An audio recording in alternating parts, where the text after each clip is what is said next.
신앙 고백하심으로 새벽 예배 드립니다. 전능하사 천지를 만드신 하나님 아버지를 내가 믿사오며 그 외아들 우리 주 예수 그리스도를 믿사오니 이는 성령으로 잉태하사 동정녀 마리아에게 나시고 본디오 빌라도에게 고난을 받으사 십자가에 못 박혀 죽으시고 장사한 지 사흘 만에 죽은 자 가운데서 다시 살아나시며 하늘에 오르사 전능하신 하나님 우편에 앉아 계시다가 저리로서 산 자와 죽은 자를 심판하러 오시리라. 성령을 믿사오며 거룩한 공예와 성도가 서로교통하는 것과 죄를 사하여 주시는 것과 몸이 다히 사는 것과 영원히 사는 것을 믿사옵나이다. 아멘. 212장 찬양합니다. 212장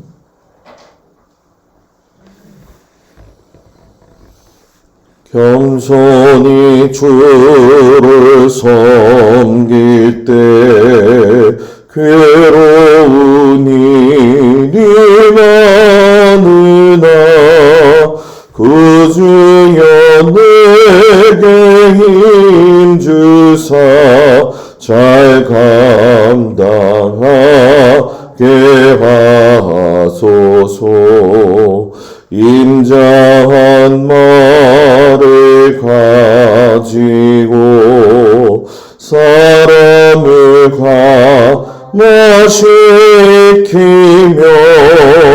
갈 길을 잃은 우리를 잘 인도하게 하소서. 구주의 귀한 인내를 깨달아 알게 하시고 굳건한 믿음 주셔서 내 승리하게 하소서. 장래의 영광 비추사 소망이 되게 하시며 구주와 함께 살면서 참 평강 얻게 하소서. 아멘.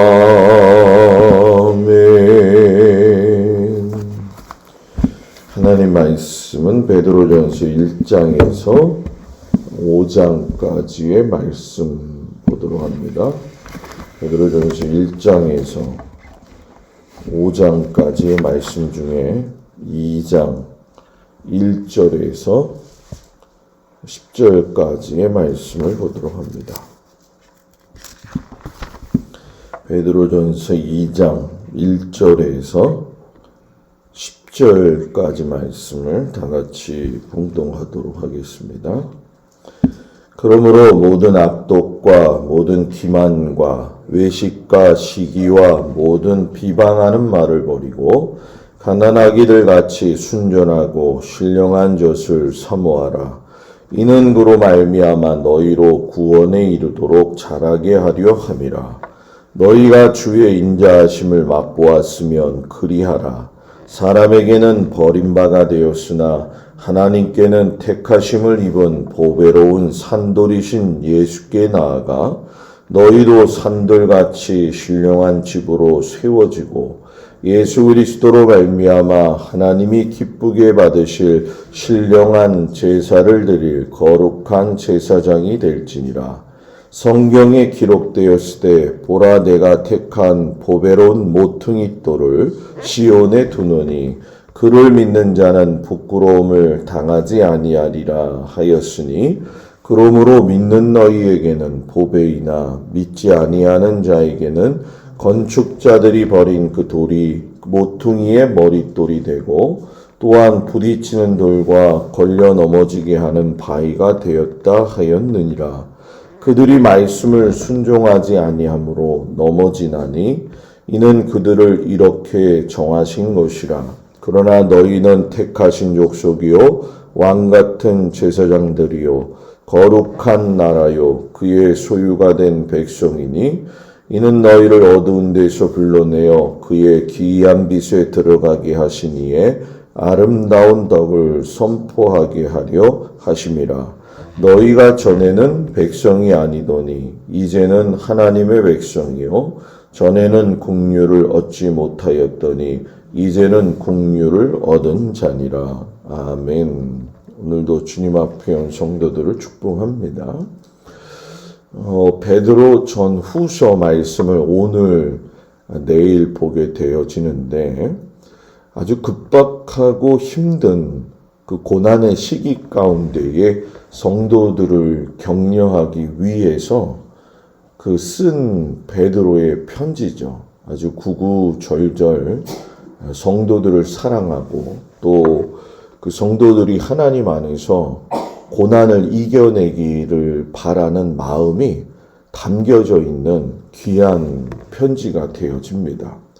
기독교 박해가 극에 달아갈 적에 고난과 핍박이라는 것이 이제는 그리스도인들에게 두 번째 이름이 될 정도로 정말 어려운 때였죠. 그때에 이 베드로 전후서를 통해 가지고서는 이 땅에서의 삶보다도 지금의 최선의 경주를 감당했을 때에는 너희가 소망 가운데서 하나님의 나라를 맞이하게 될 것이다 라고 하면서 그들을 위로하게 되죠. 그래서 이 베드로 전후서를 보게 되면은 핵심적인 단어가 두 가지가 됩니다. 하나는 고난, 그리고 하나는 소망이죠. 그 고난과 소망을 가지고 주님이 오실 그날을 바라보면서 살 때에 지금의 현세적인 삶에서 지혜스러운 삶의 모습을 가지게 된다라고 하는 아주 역설적인 말씀이 되어져요. 이 고난을 받고 있지만 너희들의 소망 가운데에서 생각이나 말이나 행동을 절제할 줄도 알아야 되고 또 참고 인내할 줄도 알아야 되고 또 이런 상황 속에서 너희들에게 주어진 사명은 또 무엇이고 너희들이 흘리는 그 눈물의 한 방울 한 방울이 결국은 하나님 앞에서 아름다운 모습으로 서게 될 것이다. 이와 같이 여러분 우리들의 지금의 삶도 하나님 앞에서 고난과 소망과 거기에서 또 지혜를 가지고 나아갈 적에 똑같이 초기교회 성도들이 받았던 그 은혜가 우리들 가운데에도 있기를 축복을 드립니다.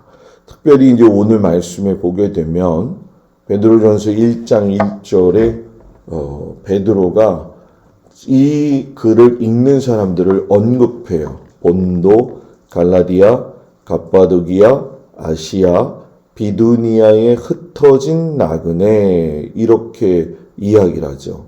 이거는 어떤 지역적인 의미인데 그 지역적인 의미의 뒤에 보게 되면 이들이 어떤 사람들이었는지를 나타내주는 말씀이 있어요. 이들은 하나님 아버지의 미리 아심을 따라서 성령으로 거룩하게 되어져 가지고 순종하며 예수님의 핏부림을 얻은 자들로서 이렇게 이야기를 하죠. 그 신앙이 산신앙을 가지고 있었고 예수 그리스도의 핏부림을 얻은 자들이었다라는 거예요. 그래서 이들에게 6절의 말씀을 보게 되면 여러 가지 시험으로 말미암아 잠깐 근심하게 되지 않을 수 없으나 오히려 크게 기뻐하라.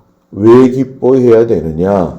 그 말씀을 베드로전서 1장 3절, 4절 후반절 이렇게 보면 산소망이 있게 하셔서 썩지 아니하고 쇠하지 아니하고 더럽지 아니하는 하나님의 나라의 유업을 있게 하셨기 때문에 너희들은 산소망, 살아있는 소망을 가져라. 이것이 너희가 당하는 고난 중에서 기뻐해야 할 이유라는 것이죠. 결국 이 소망은 베드로전서 1장 5절에 나와 있듯이 구원을 얻기 위하여 믿음으로 말미암아 하나님의 능력으로 보호하심을 받았다. 너희는 지금 이런 환난 가운데 있지만 너희는 구원받는 그날의 날까지 하나님의 보호 속에 있기 때문이다라는 거죠.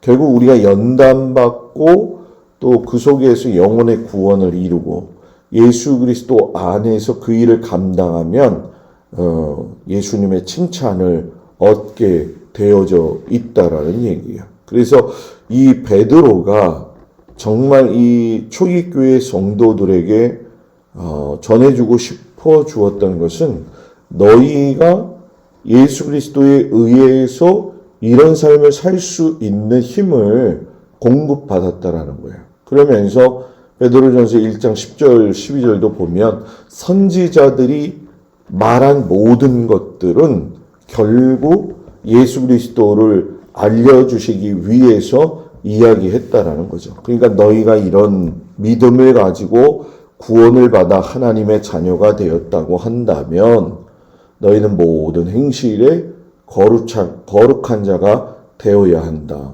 실상 여러분 지금 고난을 받고 있는 그들에게 있어서 너희는 거룩한 자가 되어라 라는 얘기를 한다면 버거웠을지도 몰라요. 왜냐하면 현실적인 상황 속에서는 고난의 연속이었는데 여러분 우리가 고난을 받게 되면은 고난에 대한 해결에 집중을 하지 그것이 왜 거룩하게 살아야 되는 것과 연결되어지느냐 이거에 대해서 미처 생각하지 못하게 되어지거든요. 그런데 여기서 너희가 푸념하고 너희가 경건하지 아니하고 세상의 생각을 따라서 살다 보게 되어지면 너희의 모습 속에서 행위나 태도나 말씀에서 하나님께서 보실 때에 나그네 때의 삶을 잊어버린 혹시나 부족한 삶이 나오지 않을까봐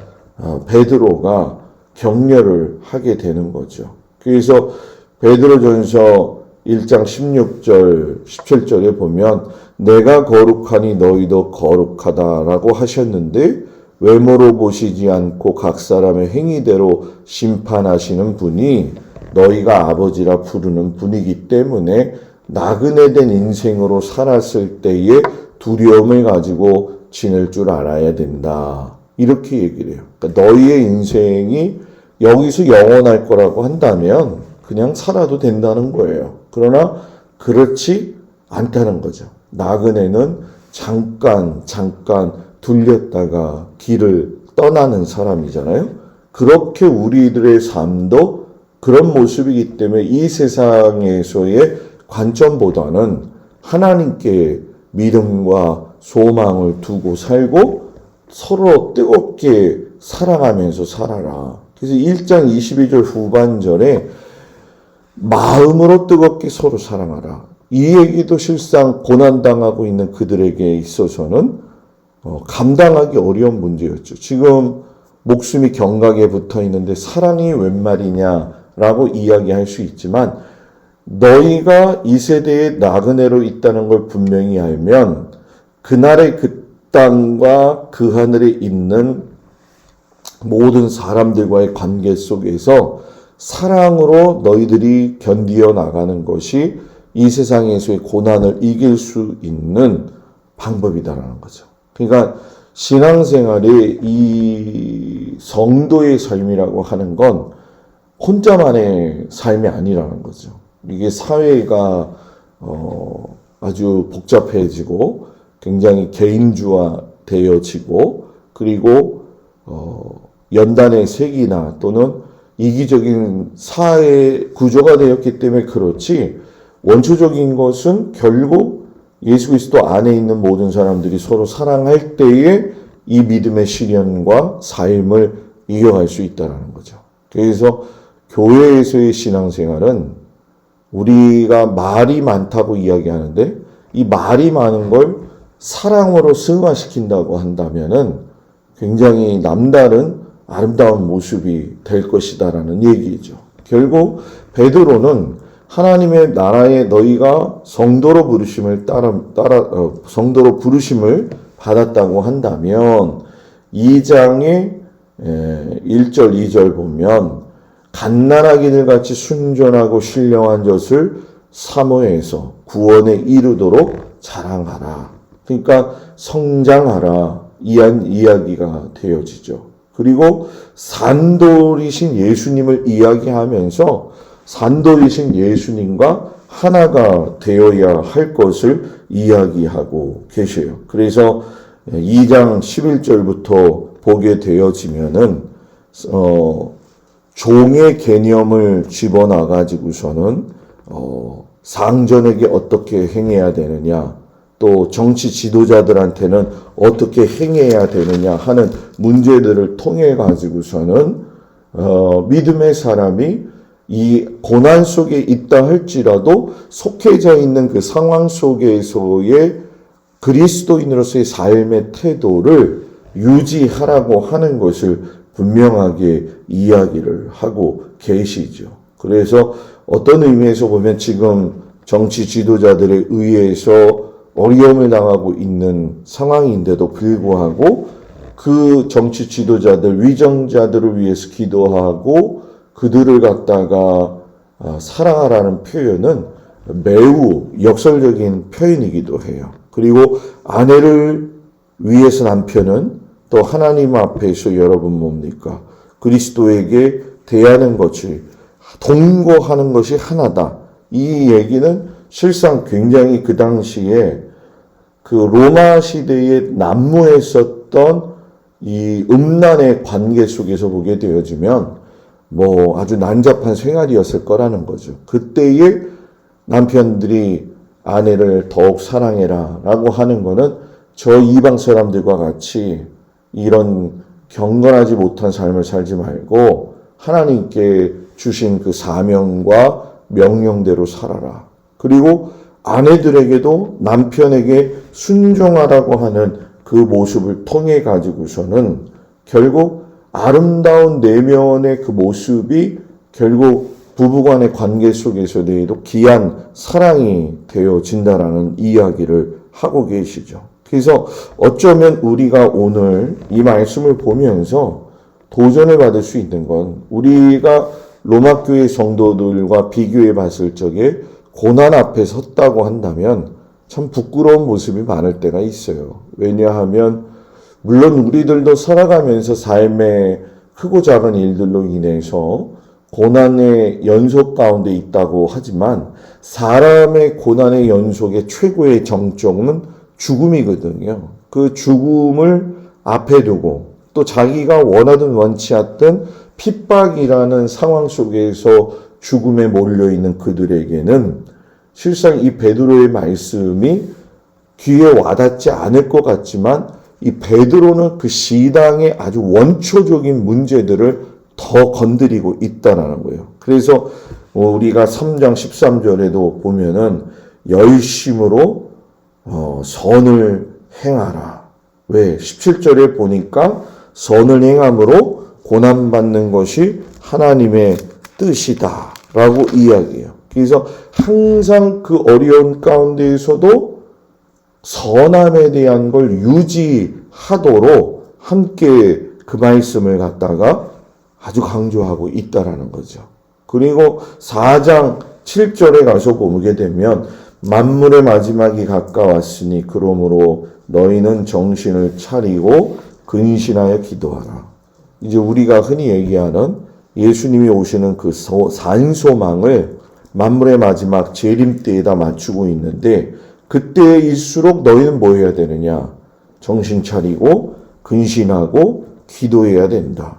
그리고 이 정신을 차리고 근신하여 기도한다는 거에서 마무리가 되질 않아요. 그 뒤에 보면 무엇보다도 뜨겁게 서로 사랑해라. 사랑은 허다한 죄를 덮느니라. 그러니까 주님이 오셔도 너희들이 해야 될 일이 있다는 거예요. 그건 뭐냐면 서로 뜨겁게 사랑하라는 거죠.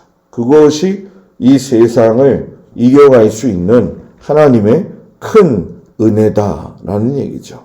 그러면서 당시에 그 교회를 이끌고 가는 많은 믿음의 리더들이 있었겠죠. 그 있던 모든 사람들에게 5장 1절에 보게 되면 너희 중 장로들에게 권하노니 그러면서 나는 함께 장로된 자요 그리스도의 고난의 증인이요 나타날 영광에 참여할지니라. 2절 너희 중에 있는 하나님의 양무리를 치되 억지로 하지 말고 하나님의 뜻을 따라 자원으로 해라 라고 이야기를 해요.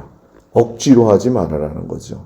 제가 가인과 아벨에 대한 이야기를 여러분들한테 잠깐 했었잖아요. 그때의 말씀이 연결되어지죠. 가인과 아벨의 제사는 제사법의 문제가 아니었다라는 거죠. 그들이 아바드 예배를 드릴 때에 기꺼이 즐거운 마음으로 했느냐 안 했느냐 하나님이 이걸 보셨다는 거죠. 그래서 그 가인과 아벨의 자원과 기쁨과 하나님을 찬미하는 모습을 마지막 때에 주장하는 사람들, 다시 말하면 가르치는 리더들에게도 너희가 양무리를 정말로 너희들 마음속에서 억지로 하지 말고 하나님의 뜻을 따라서 기쁨으로 해라.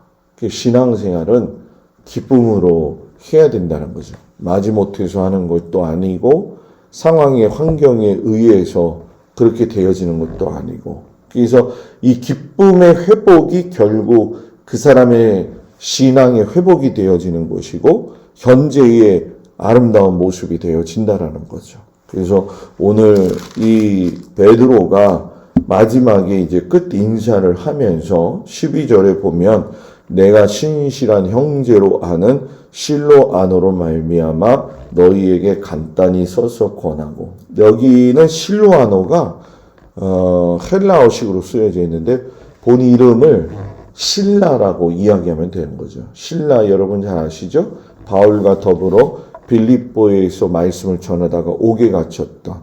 그래서 베드로 옆에 이제 바울 옆에는 디모데와 디도라든가 하는 사람들이 있다고 한다면 이 베드로 옆에는 또 실라와 같은 사람이 믿음의 아들이 되어져 가지고 어저께 말씀드린 것처럼 복음의 1세대였던 베드로가 복음의 2세대였던 실라를 통해서 또 복음의 계승, 말씀을 가르치는 그 모습을 보게 되어지는데 13절에 가면 한 사람이 더 추가되어지죠.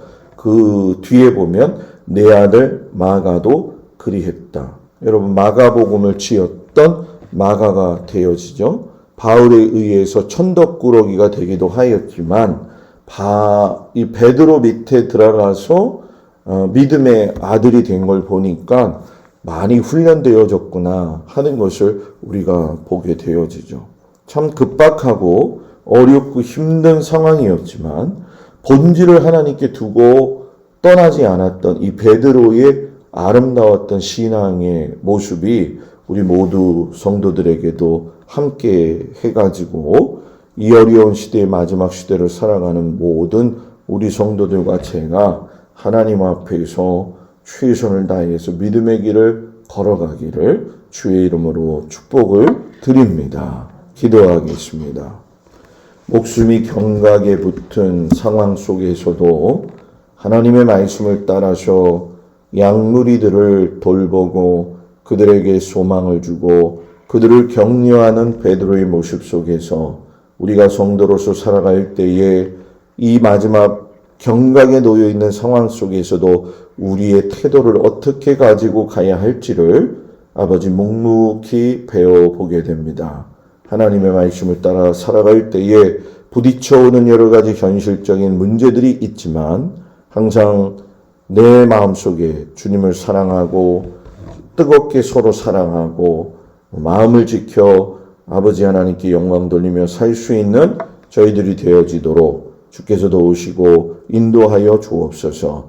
날씨가 추워집니다. 하나님 모든 성도들을 지키시고 강건케 하여 주시옵시고 오늘 하루도 주님의 인도하심과 사랑 가운데 감사하며 살게 하시고 귀한 자녀들 위해 기도할 적에 모든 기업과 일터와 삶의 현직 가운데 함께 하시는 하나님의 동행하심을 경험하게 하여 주옵소서.